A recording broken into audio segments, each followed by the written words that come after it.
Malam itu, Arya, seorang mahasiswa keperawatan yang sedang menjalani praktik di rumah sakit, mendapat giliran shift malam. Ruangan tempat ia bertugas cukup sepi. Hanya ada beberapa perawat senior dan beberapa pasien yang sudah tertidur. Jam menunjukkan pukul 02.15 dini hari. Rasa kantuk mulai menyerangnya. Tetapi lebih dari itu, ia merasakan desakan lain, yakni ia merasa kebelet buang air kecil.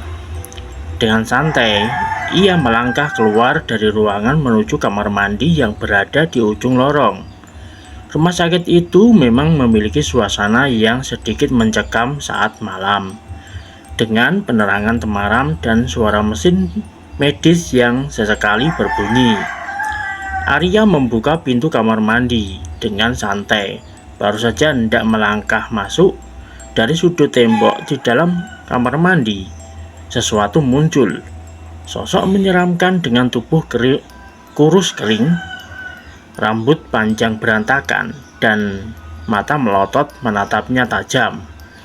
Makhluk itu berdiri kaku, tapi ada suara lirih yang bergumam pelan dari arah sosok tersebut. Darah Arya langsung berdesir.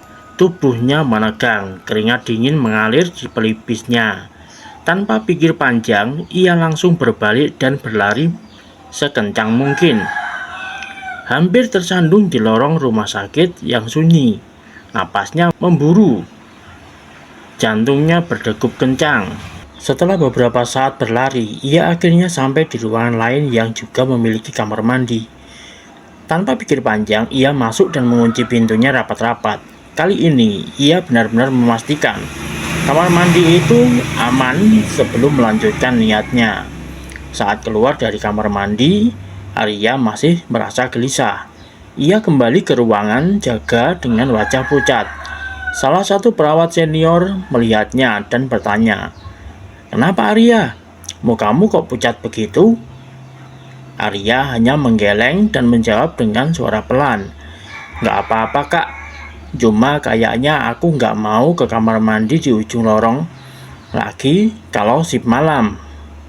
Perawat senior itu hanya tersenyum tipis dan berbisik pelan, "Oh, kamu juga lihat ya?" Arya terdiam.